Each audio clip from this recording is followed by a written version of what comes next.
channel, Bongkeye. Oh yeah. Happy Saturday to all in the whole world. And guys, before I'm going to my daughter, to my sister house, I gonna bring this one, guys. This one is not mine. This is from to my boss. She give it to me for my daughter. Para daw may magagamit siya para sa kanyang mga dress. Ihahanger daw dito.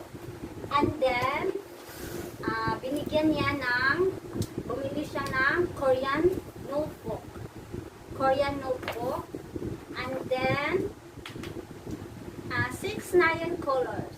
6 colors. And then, this one, Jelly Roll Metallic. Jelly Roll Metallic, guys. And this one is mine. This is my bag. Old bag.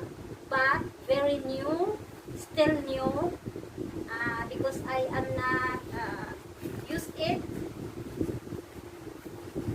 I am not use it usually, guys. Nakatago lang sa bag. Nakatago sa locker. Nakalagay ng plastic. So, ibibigay ko sa anak ko for school.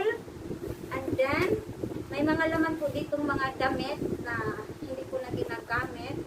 Ay, ibibigay ko po sa kanya.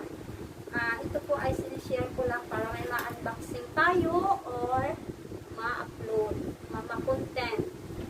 May mga ano dito, guys. Para hindi na ako bibili ng bag for school. So, ito na lang ang bag for school. So, binilhan ko siya ng bag na pink, pero ayaw niya ng pink. So, ito nga, para sa kanya ito, pink, Hello Kitty. Ang ganda niya, pero ayaw niya ng pink. So, wala tayong magawa, ayaw niya. So, sabi ko, may bag akong iba dito. So, ito na lang. Yan, sabi niya, yan, okay yan, black.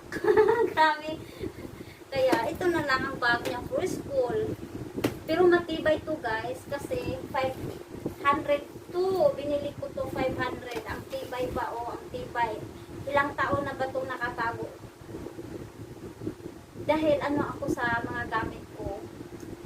Caring ako sa mga gamit ko. So, ngayon, bago pa rin siya.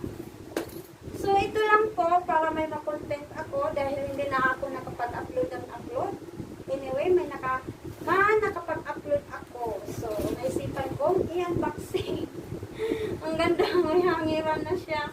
May lagayan ng kanyang uniform at saka kung anong gusto niyang ihahanger dito. Thanks for watching. Bongkeye, oh yeah! Babu!